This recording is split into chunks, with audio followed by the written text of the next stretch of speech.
Hello and good morning to everyone. I'm really happy to be here today at the launch of the already second International Humanitarian Assistance Conference in Tallinn.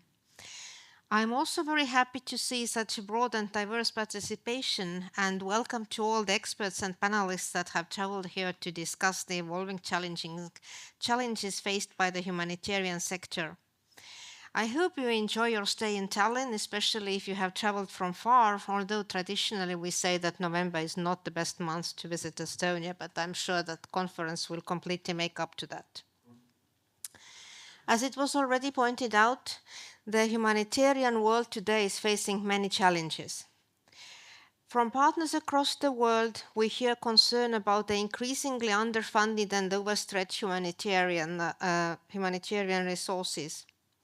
In fact, over the last 10 years, the year 2024 has been the one where the lowest ever percentage of people targeted with a humanitarian aid compared to those in need, and the percentage is 60.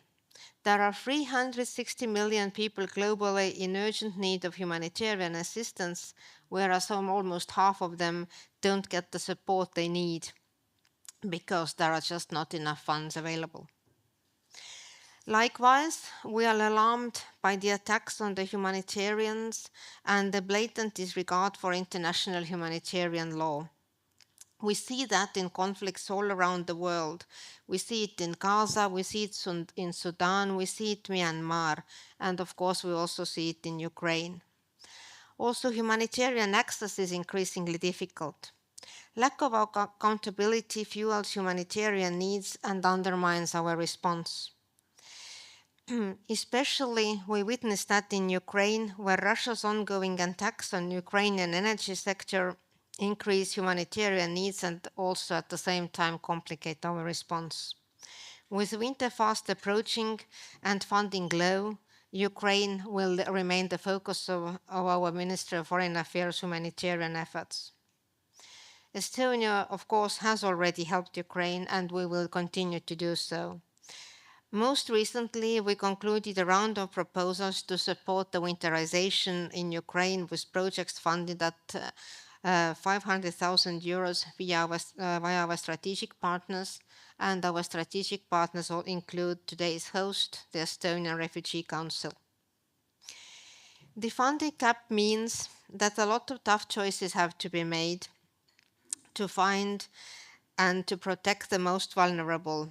And we have to do that in evidence-based way and to be also transparent in our decision making. The themes of this year's conference, which are ethics, anticipatory action and innovation in humanitarian action, are all very important pieces in this discussion. I would especially like to point out the discussion about the role of artificial intelligence or AI in humanitarian action, and we are very pleased to see that Mr. Phillips from the UK Foreign Commonwealth and Development Office is among the panelists.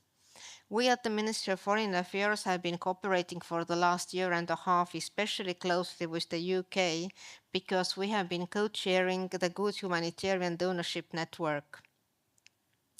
Responsible use of data and technology within humanitarian action and strategies for effective donor investment and digital technologies to enhance humanitarian efforts has been one of the topics that both Estonia and UK have been focusing on in that network. The organizer of today's conference, the Estonian Refugee Council, is one of the close cooperation partners of the Ministry of Foreign Affairs. And we are very happy to see that they successfully bring together so many experts and so many people interested in the humanitarian sphere. We are welcome in Tallinn, and we are looking forward to picking your brains on how to improve the humanitarian system. I wish you all the best, and we are looking forward to very good and fruitful discussions today. Thank you.